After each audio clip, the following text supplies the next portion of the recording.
राज्यपाल कभी किसी मंत्री को सीधे निकाल नहीं सकते। अपराध के जो खबरें हैं वो निकाल दीजिए तो 50% से अधिक कागज आपको रिक्त देखने के लिए मिलेगा। दया आती है मेरे मन में। नमस्कार, प्राइम डिबेट में आप सभी का बहुत बहुत स्वागत है। मैं ब्रजेश मिश्रा हूं। प्राइम डिबेट में हम आज एक बहुत ही महत्वपूर्ण शख्सियत के साथ इस चर्चा को आगे बढ़ाएंगे। उत्तर प्रदेश के राज्यपाल राम नाईक ने राजभवन में 2 वर्ष का कार्यकाल पूरा कर लिया है। राम नाईक तमाम वजहों से बड़ी उपलब्धियों से भरा उनका अब तक का 2 साल का कार्यकाल रहा है, तो कुछ विवाद भी उनके साथ जुड़े रहे हैं। तमाम बार ऐसा भी हुआ है कि अति सक्रियता की बातें भी राज्यपाल के लिए कही गई, लेकिन कुछ ऐसे महत्वपूर्ण फैसले भी उत्तर प्रदेश के हित में राम नाईक ने लिए, जिसकी वजह से वो बहुत चर्चा में रहे। कई बार ऐसी भी परिस्थितियां आई कि जब राजनीतिक दलों ने, चाहे वो बहुजन समाज पार्टी हो या समाजवादी पार्टी, बहुत ओपन अटैक भी राजभवन पर किए गए। तो इन 2 साल में गवर्नर राम नाईक का कार्यकाल कैसा रहा, उत्तर प्रदेश के लिए उन्होंने क्या किया, यूपी के लेकर उनकी क्या उपलब्धियां रहीं, और उनका क्या मानना है कि उत्तर प्रदेश के हित में बतौर राज्यपाल उनकी क्या क्या भूमिका रही है। तो आज प्राइम डिबेट में अगले 30 मिनट राज्यपाल के साथ चर्चा होगी उत्तर प्रदेश के विकास और सामाजिक सरोकार और उनके 2 साल के अपने कार्यकाल को लेकर। गवर्नर साहब, बहुत बहुत स्वागत है ईटीवी के स्टूडियो में, और मैं आपका बहुत आभार प्रकट करता हूं कि आपने अपने बहुत व्यस्त समय में से थोड़ा वक्त निकालकर ईटीवी के स्टूडियो आए। तो उसके लिए मैं पूरे ईटीवी चैनल की तरफ से आपका बहुत आभार प्रकट करता हूं और आपका बहुत बहुत स्वागत करता हूं। नहीं, मुझे बड़ी प्रसन्नता है कि आपके दरवाजे पर एक दृष्टि से देखा जाए तो पहले दफ़े आने का मौका मिला है। आपके कैमरे तो गए 2 साल मुझे जहाँ कहाँ मैं जा रहा हूँ वहाँ पकड़ते रहते हैं, लेकिन आज प्रसन्नता की बात है कि आपके घर में ही मैं आया हूँ। आपका 2 साल का कार्यकाल पूरा हो गया है, तो इस दौरान, इन 2 सालों में उत्तर प्रदेश को आपने कितने करीब से महसूस किया? क्या आप खुद अपना आकलन कैसे करते हैं? ऐसा है कि मैं उत्तर प्रदेश को पहले भी जानता था, 2 कारणों से। एक तो ऐसा है कि मैं मुंबई से 3 बार विधायक रहा, 5 बार सांसद रहा, सांसद होते हुए मंत्री भी हुआ। तो मुंबई के जनजीवन में लगभग 25% उत्तर भारतीय है। जी जी। और जो मुझे चुनकर भेजते थे, और आपके क्षेत्र में तो ज़्यादा ही उत्तर भारत, और इसलिए उनको मैं जानता था। राजनीतिक गतिविधियों में मैं भारतीय जनता पार्टी का अलग अलग पदों पर रहा, इसलिए उत्तर प्रदेश में भी चुनाव के दौरान मैं आता रहा। तो घूमना भी चाहिए, लोगों से मिलना भी चाहिए, उससे अधिक जानकारी बतौर मिलती है। गवर्नर अब तक के 2 साल के आपका जो कार्यकाल हुआ है, उसमें आप अपनी सबसे बड़ी उपलब्धि किस बात को मानते हैं? ऐसा है कि मेरी सबसे बड़ी उपलब्धि कौन है, ये लोग तय करें या मीडिया भी तय कर सकते हैं, लेकिन मुझे ऐसा लगता है कि मैंने राजभवन के दरवाजे आम आदमी को खुले किए, और आम आदमी को खुले करने के बाद जो भी लोगों की बातें हैं मैं सुनता रहा। अब विश्वविद्यालय का काम है, अब विश्वविद्यालय में 26 विश्वविद्यालयों का कुलाधिपति हूँ। अब यहाँ के विश्वविद्यालय में कभी कभी जो दीक्षांत समारोह है वो 2-2, 3-3 साल में नहीं हुए थे। मैंने उसमें समानता लाई। अब गए साल में सभी के सभी 22 विश्वविद्यालय, 4 का जो नहीं हुआ है उसका कारण भी ये है कि वहाँ के विद्यार्थी छात्र नया यूनिवर्सिटी होने के कारण अब तक परीक्षा तक नहीं पहुँचे ग्रेजुएशन के। तो जो भी काम हाथ में मैंने उठाया लिया, लेकिन राजभवन और राज्यपाल का भी कुछ काम होता है। मुझे ऐसा लगता है कि विभिन्न कारणों से जो गतिविधियां मेरे 2 साल में हुई, और विशेषतः 1 साल में जो हुई, उसके कारण उसमें ये अच्छा है और ये लोगों ने तय करना है। गवर्नर साहब, इस 2 साल के कार्यकाल में 15 से ज़्यादा ऐसे मौके आए जब आपका और सरकार के बीच, राजभवन, बल्कि मैं कहूँगा राजभवन और सरकार के बीच कई बार बड़े टकराव के हालात रहे। तमाम बार ऐसा हुआ कि राजभवन कई चीज़ों पर अड़ गया, जैसे एमएलसी की सूची से लेकर लोकायुक्त के मुद्दे को लेकर।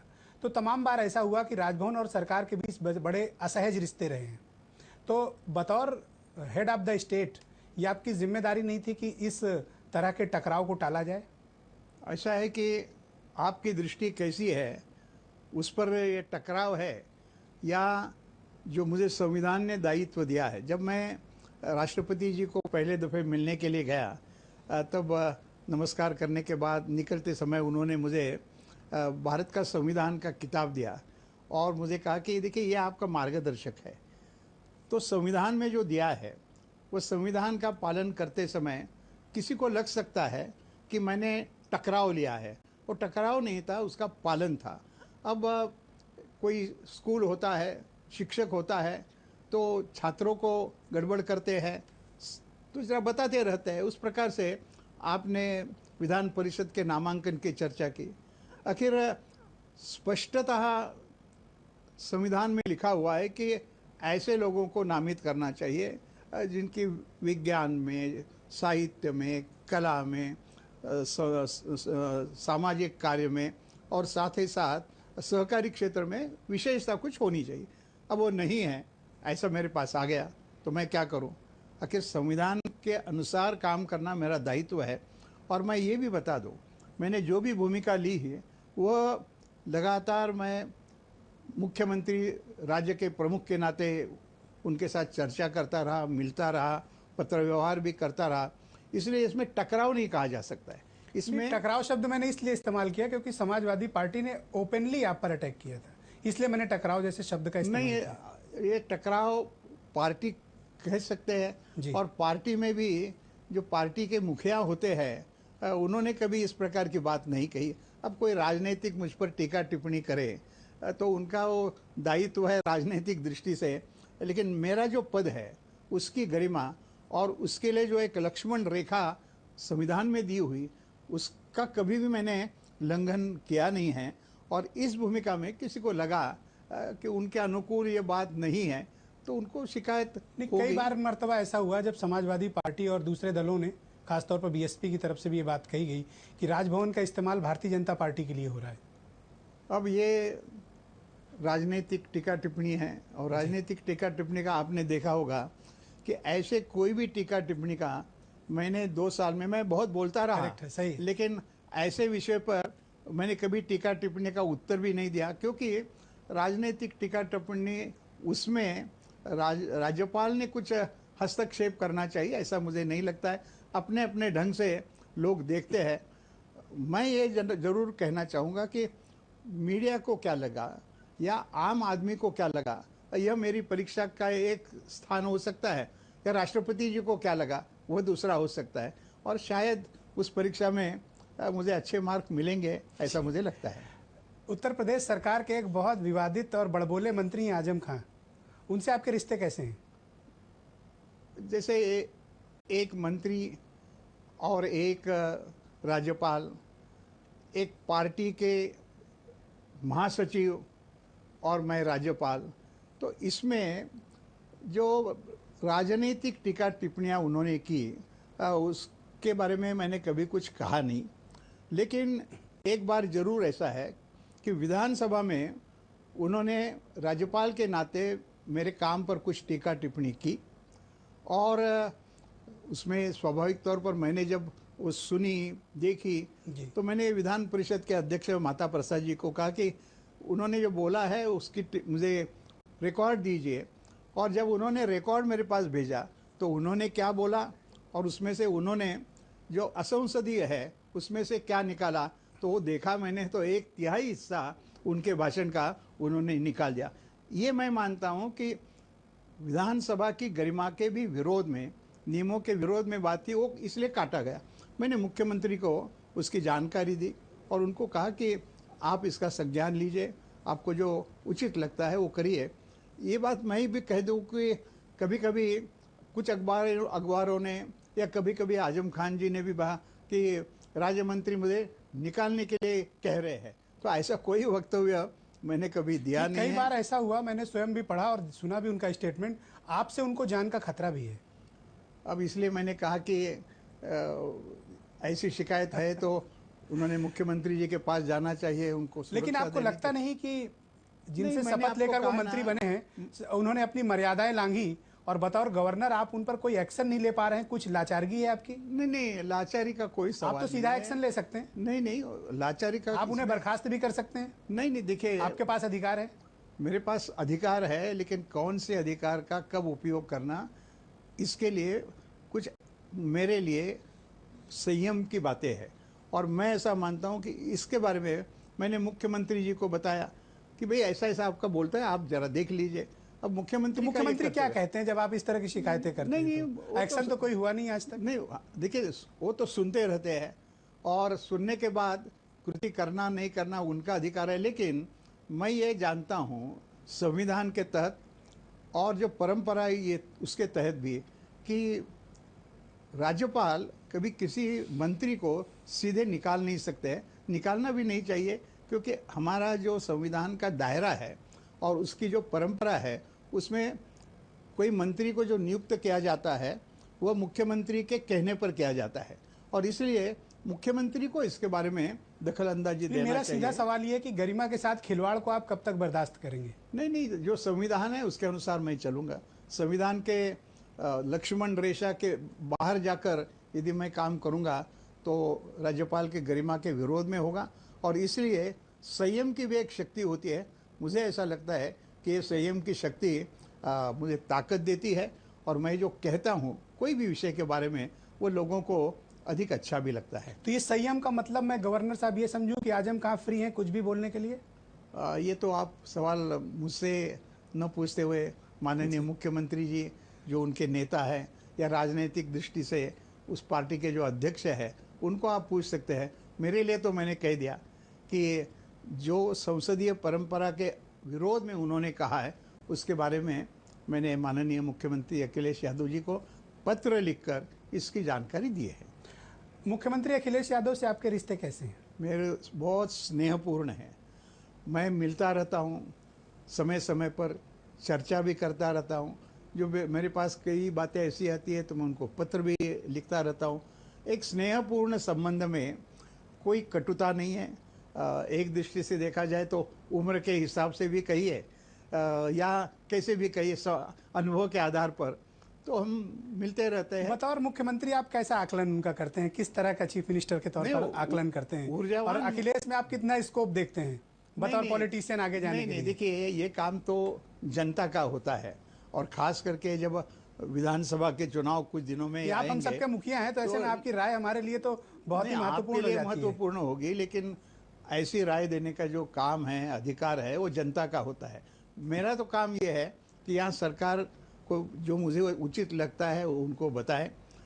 केंद्र और राज्य सरकार के बीच सेतु का कुछ काम करे, और संविधान के तहत यहाँ काम चल रहा है या नहीं वो देखे। राष्ट्रपति को उसके बारे में हर महीने में मैं रिपोर्ट भी देता रहता हूँ। और कोई विशेष बात, जैसे कि अभी अभी हमने एक स्पेशल रिपोर्ट राष्ट्रपति को भेजी, यहाँ जो मथुरा कांड कैराना हुआ, और या कैराना की वो जो चर्चा हुई, या उसके पहले दादरा की जो बात हुई, तो ये 3 घटनाएं कानून व्यवस्था के दृष्टि से महत्वपूर्ण थी।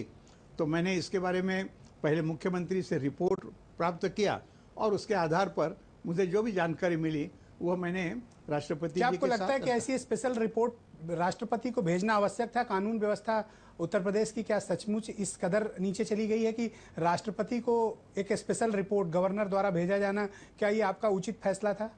अब आप ही विचार कर सकते हैं कि ये जो 3 घटनाएं हैं उसका कानून व्यवस्था से जुड़ा हुआ संबंध है या नहीं है। निश्चित तौर पर प्रदेश की दृष्टि से ये अहम मुद्दा है। ये मैंने राष्ट्रपति को रिपोर्ट भेजते समय मैंने और भी एक बात की महत्व की, वो मुझे लगता है कि आपको दर्शकों को भी बतानी चाहिए कि आखिर मथुरा कांड का कारण क्या है। तो वहाँ बड़े पैमाने पर जमीन पर, सरकारी जमीन पर अतिक्रमण हुआ। मैं ये देख रहा हूँ 2 साल के मेरे अनुभव में कि उत्तर प्रदेश में जमीन पर अतिक्रमण करने का और जो अपराधी है उसमें बड़ा पैमाने पर जमीन अतिक्रमण का मामला है। तो मैंने फिर मुख्यमंत्री जी को कहा कि ये बात मथुरा के कारण सामने आई है, तो आप सारे प्रदेश में जिला के जो अध्यक्ष होते हैं, जिलाधिकारी है, उनसे रिपोर्ट लीजिए कि कहाँ कहाँ सरकारी ज़मीन पर अतिक्रमण हुआ है, कितना हुआ है, उसका मूल्य क्या है, निकालने की सरकार क्या करे, और एक श्वेत पत्रिका जनता के जानकारी के लिए दी जाए और सरकार इसमें क्या करेगी वह भी बताया जाए। तो मुझे ऐसा लगता है कि देखने का दृष्टिकोण होना चाहिए। अब ये कोई पहले नहीं, लेकिन मथुरा में ये बात बाहर आई है और 2 सरकारी वरिष्ठ पुलिस अधिकारियों की मृत्यु, बाद में और 25-26 नागरिकों की मृत्यु अपने आप में एक गंभीर बात आपने जब है। मुख्यमंत्री ऐसे से गंभीर बात पर यदि मैं राष्ट्रपति को नहीं कहूं तो मैं मेरा दायित्व पूरा नहीं करता हूं, ऐसा हो जाएगा।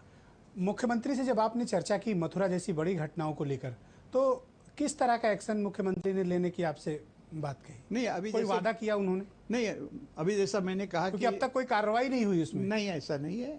सिर्फ कुछ अधिकारी ट्रांसफर कर देना मैं कार्रवाई नहीं मानता। नहीं, आप कुछ भी माने, लेकिन मैंने जो मुख्यमंत्री जी को सुझाव दिया जी, कि इस प्रकार की श्वेत पत्रिका निकालनी चाहिए, तो उन्होंने मुख्य सचिव के सचिव को बताकर उत्तर प्रदेश के सभी मंडल आयुक्तों को सूचना दी है कि इस प्रकार की जानकारी इकट्ठी की जाए, और मैं मानता हूं कि यह सकारात्मक बात उन्होंने की है।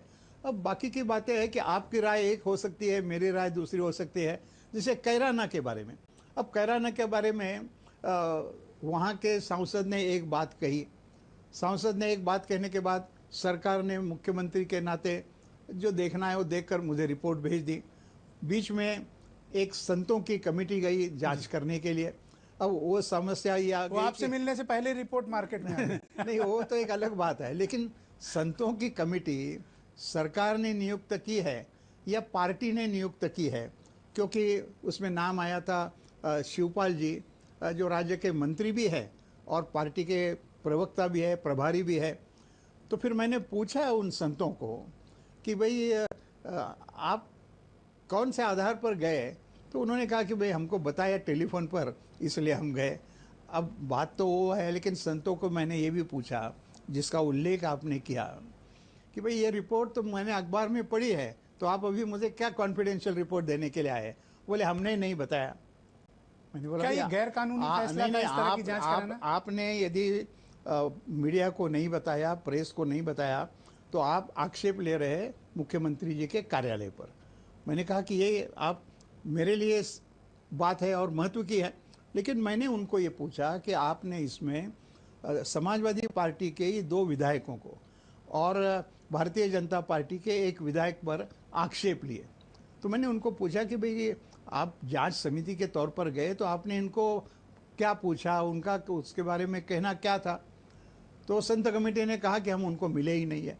अब सामाजिक न्याय ये होता है, सर्वसामान्य न्याय, आप किसी को पूछताछ किए बगैर फांसी नहीं दे सकते हैं। तो ये बात है। एक गैर कानूनी टीम कमेटी थी वो, जो ऐसे ही जस्ट पॉलिटिकली फॉर्म कर दी गई थी। अभी ऐसा है ना कि ये शब्द जो आपको उपयोग में लाने हैं वो आप ला सकते हैं। मुझे ऐसा लगा कि ये बात सरकार की दृष्टि से भी महत्व की है, जनता की दृष्टि से है और राष्ट्रपति के दृष्टि से भी महत्व की है, इसलिए मैंने इसका उल्लेख किया। या दादरी का भी, दादरी की घटना होकर लगभग 1 साल हो गए हैं, फिर भी जो लेबोरेटरी का नया रिपोर्ट आया जी, कि भाई जो वहाँ मांस मिला वह मांस गोमांस था। अब बात नहीं आ गई, और इसलिए ऐसी जो घटना होती है, संवेदनशील घटनाएं होती है, उसकी जानकारी राष्ट्रपति को देना, उसकी जानकारी मुख्यमंत्री से प्राप्त करना, ये मेरा दायित्व है, करता रहता हूं। कैराना की घटना को आप उत्तर प्रदेश या देश के लिए किस तरह का संकेत मानते हैं? और ये मैं कितनी ऐसा गंभीर मानता घटना हूं है? कि कानून व्यवस्था का ये सवाल है, और ऐसे सवाल जब निर्माण होते हैं तो गंभीरता से सब ने, जिन्होंने ये समस्या खड़ी की है उन्होंने, जो ऐसे समस्या जब खड़ी होती है तो उसके बारे में उचित काम करने का जिनका अधिकार है, मतलब सरकार का अधिकार होता है, सब ने ये बातें गंभीरता से लेनी चाहिए। नहीं तो केवल राजनीतिक खिलवाड़ का ये विषय बनाएंगे तो वह प्रदेश के हित में नहीं है, देश के हित में नहीं है। तो कैराना से जो लोग भी गवर्नर साहब छोड़कर गए, उनको वापस लाने की दिशा में कोई प्रयास किए जाने चाहिए? आपने ऐसा कोई निर्देश राज्य सरकार से दिया या कोई ऐसा परामर्श दिया? ऐसे गए हैं या नहीं गए हैं, इसके बारे में ही सरकार चर्चा कर रही है, तो इसलिए मैंने उनसे जानकारी प्राप्त की है। अब जानकारी प्राप्त करने का एक उद्देश्य ये भी होता है कि उसके बारे में उचित सरकार कार्यवाही करे। आपका दृष्टिकोण क्या है उत्तर प्रदेश की कानून व्यवस्था को लेकर? ऐसा है कि मेरी दृष्टि और आपकी दृष्टि में, आपने चश्मा नहीं पहना है, मैंने चश्मा पहना है, तो कौन कैसा चश्मा पहनता है, दृष्टि कि मेरे देखता लिए है। इसलिए जानना आवश्यक, क्योंकि आपके पीछे जो आपका विराट अनुभव और जो राज्यपाल के पद और उसकी जिम्मेदारी है, उस नाते जनता को ये जानना आवश्यक है कि उत्तर प्रदेश की कानून व्यवस्था पर उनके अपने गवर्नर का दृष्टिकोण क्या है।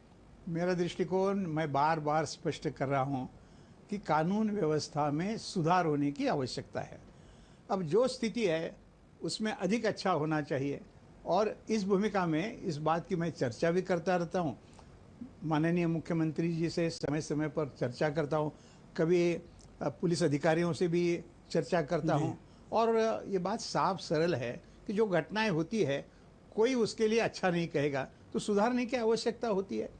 देखिए, जिसको 90% मार्क मिले हैं, उसको भी 100 मार्क लाने के लिए कोशिश करनी पड़ती है, वो प्रयास करता रहता है। इसलिए आज की जो स्थिति है उसमें सुधार करने की आवश्यकता है, उस प्रकार से मैं देखता रहता हूँ। किन बिंदुओं पर आपको लगता है कि यूपी में कानून व्यवस्था को और बेहतर करने की आवश्यकता है, कहाँ कहाँ कमी है जिसको ठीक करने नहीं, की ऐसा है जरूरत है। कि मोटे तौर पर मैं कुछ कह सकता हूँ, एक डिटेल्स। ओवरऑल ऑब्जर्वेशन मैं समझना चाहता हूं, क्योंकि 2 साल में आपने यहाँ पर 2000 से ज्यादा अपराध तो पढ़ लिए होंगे, अखबारों और टेलीविजन में देख भी लिया होगा, तो नहीं ऐसे में आपका दृष्टिकोण बड़ा आवश्यक है समझना। नहीं, देखिए, ये तो बात सही है कि आप अखबार खोलेंगे, तो अखबार खोलने के बाद एक दिन चाहे तो आप प्रयोग करिए कि कोई भी दैनिक लीजिए, जागरण लीजिए या अमर उजाला लीजिए, कोई भी लीजिए, और उसमें 16 पन्ने का यदि वो अखबार है, तो उसमें से आप अपराध के जो खबरें हैं वो निकाल दीजिए, तो 50% से अधिक कागज आपको रिक्त देखने के लिए मिलेगा। तो इसलिए अपराधीकरण जो है उसको रोकने की आवश्यकता होती है। अब मीडिया एक दृष्टि से काम भी कर रही है कि भाई जो जो जहाँ उनको पता चलता है वो सामने ला रही है। और इस भूमिका में अपराध कौन कौन से कारण से होते हैं, जैसे मैंने पहले कहा कि जमीन पर आक्रमण, जमीन पर अतिक्रमण, मैं मानता हूं कि उत्तर प्रदेश के अपराधी जगत की यह एक बहुत बड़ी जड़ है कि उसके कारण होता है। साथ ही साथ ये भी है, मनुष्य से जो दोष होते हैं, फिर उसमें से रेप आती है, हत्या आती है, ये बातें दूसरी है, इसके कारण अपराध बढ़ते हैं। और तीसरी बात यह है कि अपराध करता है उसके मन में एक डर पैदा होना चाहिए कि भाई मैं ऐसा करूँगा तो मुझे बख्शा नहीं जाएगा। उसमें और अच्छी तरह से जो काम होना मौजूदा चाहिए। पुलिस व्यवस्था है वो सक्षम है आपके इन परामर्शों को अमली जामा पहनाने के नहीं, लिए। देखिए, मैं ऐसा मानता हूं कि उत्तर प्रदेश के पुलिस हो या अधिकारी हो, प्रशासकीय अधिकारी, उनमें निश्चित तौर पर क्षमता है। बात ये होती है कि शायद आपको भी मालूम होगा कि मैं जब जनप्रतिनिधि नहीं था, तो पार्टी का अलग अलग प्रकार का काम मुझे मेरे पास होता था। 2004 से 2007 तक मेरे पास मैं भारतीय जनता पार्टी का अनुशासन समिति का अध्यक्ष था। उस अध्यक्ष के कार्यकाल में मैंने अभी जो मंत्री है सुश्री उमा भारती या मदन लाल खुराना पर कुछ एक्शन ली थी। बाहर का रास्ता दिखाया फिर था। वो, आप अपने अपने शब्दों का उपयोग करें, मुझे मेरे शब्दों का उपयोग नहीं करना नहीं, दो। ऐसा कोई परामर्श आपने मुख्यमंत्री को दिया कि वो ब्यूरोक्रेसी में स्थिरता ले आए? नहीं, हम कभी तो ऐसा परामर्श दिया? हाँ, बात समय समय पर बात करते रहते हैं, कोई घटना होती है तो बात करते रहते हैं, और वह भी ये जानते हैं। और इस भूमिका में मुझे लगता है कि मोटे तौर पर यदि कहा जाए तो यह एक अहम सुशासन का मुद्दा है कि सरकारी काम में एक स्थिरता होनी चाहिए। ऐसी स्थिरता ही प्रदेश को आगे ले जाने में मदद करेगी। गवर्नर साहब, लोग ये कहते हैं कि आप बहुत अति सक्रिय राज्यपाल हैं। ये सर्टिफिकेट है। अब मैं आप पे छोड़ता हूं कि आप इसका क्या जवाब नहीं देते हैं। नहीं, देखिए, मैं सक्रिय हूँ, इसमें कोई दो राय नहीं, लेकिन मैं ये नहीं, भी उसके कह, पहले जो अति लोग कहते हैं नहीं वो। नहीं, ऐसा है ना, लोग मुझे अभी भी देख रहे हैं, लेकिन मेरा जीवन तो मैं जी। भी देख रहा हूँ ना। तो मेरा जीवन क्या है, मैं सुबह 5:30 बजे उठता हूँ और रात को 11 सवा 11 बजे तक सोने के लिए जाता हूँ। बीच में भोजन के लिए 1-1 घंटा जाता है, वो छोड़ दिया तो मुझे दोपहर को नींद लेने की आदत नहीं है, कहिए, या मैं नींद लेता नहीं हूँ। जो मैं 1978 में पहले दफ़े एमएलए बना, वो जो मेरी सक्रियता थी वो अलग ढंग से आज भी है। और इसलिए थोड़ा लोगों को ये भी लगता होगा कि इसके पहले के जो जी, करेक्ट, राज्यपाल होंगे वो उस प्रकार से नहीं। उसका भी एक कारण है, मैं किसी को दोष देना कभी उचित नहीं मानता हूँ, लेकिन उसका कारण, उसकी मीमांसा मैं ये करूँ तो मेरे यहाँ के पहले समझो 3 राज्यपाल आप देखेंगे जी। तो वह एक दृष्टि से ब्यूरोक्रेट्स थे। क्या कहते हैं हिंदी में ब्यूरोक्रेट? नौकरशाह।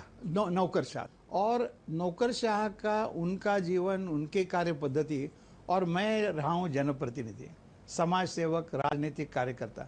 तो ये मेरी सक्रियता है और ये सक्रियता प्रदेश को अधिक अच्छा बने, उत्तम प्रदेश बने, उसके ओर जा रही है, ऐसा मुझे लगता है।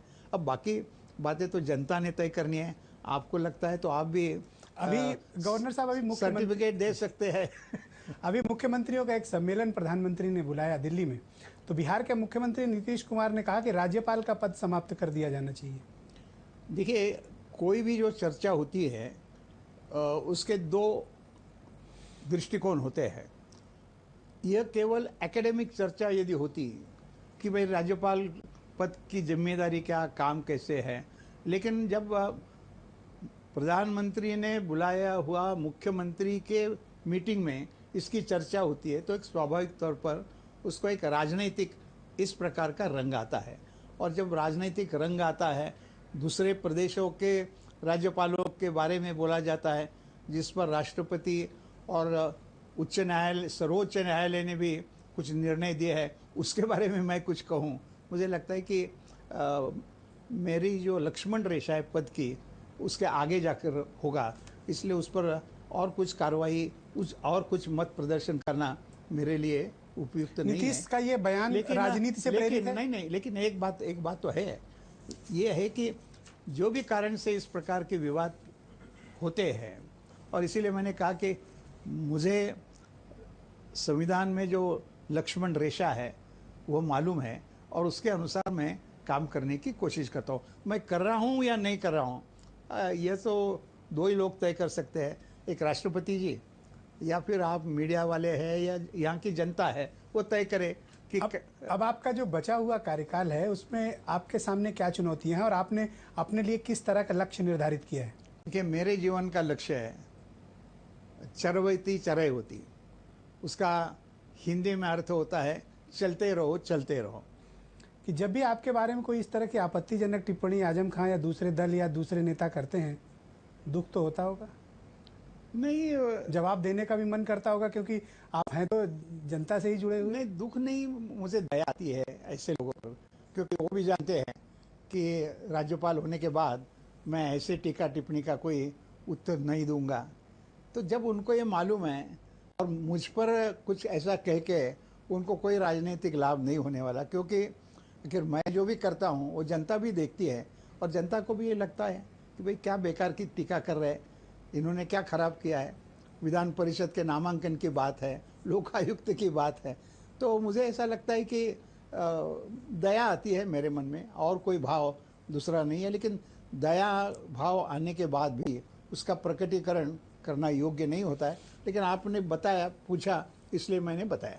गवर्नर साहब, बहुत बहुत धन्यवाद आपका, और पुनः आपको बहुत शुभकामनाएं और बधाई कि आपने उत्तर प्रदेश के राज्यपाल के तौर पर राजभवन में 2 साल का कार्यकाल पूरा किया है, और अभी आपका कार्यकाल में और भी जो वक्त है उसमें आपको बहुत शुभकामनाएं ईटीवी के दर्शकों की तरफ से, ईटीवी की तरफ से, कि आप उत्तर प्रदेश को धन्यवाद देना चाहता हूं, क्योंकि मैंने कहा कि मेरा काम कैसा है वो राष्ट्रपति देखे, जनता देखे और मीडिया भी देखे। नहीं, हम उम्मीद करते हैं आपने जो शुभेच्छा दी है उसके लिए बहुत बहुत धन्यवाद। मैं उम्मीद करता हूं कि प्रदेश के विकास और जो सामाजिक सरोकार है उत्तर प्रदेश के, उसमें आपकी बड़ी महत्वपूर्ण भूमिका आने वाले दिनों में होगी। बहुत बहुत आपका धन्यवाद गवर्नर साहब, इस साक्षात्कार के लिए बहुत बहुत शुक्रिया। नमस्कार। उत्तर प्रदेश के राज्यपाल राम नाईक ने ईटीवी पर इंटरव्यू देकर ये बात स्पष्ट कर दी है कि उत्तर प्रदेश के विकास को लेकर वो कृत संकल्पित हैं, और आने वाले दिनों में भी उत्तर प्रदेश को लेकर उनके जो अपनी भूमिका है उसको वो स्पष्ट करते रहेंगे। उत्तर प्रदेश की कानून व्यवस्था से लेकर, मुख्यमंत्री से लेकर, राजभवन और सरकार से टकराव से लेकर, भारतीय जनता पार्टी से जुड़े लेकर तमाम महत्वपूर्ण सवालों का गवर्नर साहब ने सीधा जवाब दिया। बहुत बहुत शुक्रिया और धन्यवाद।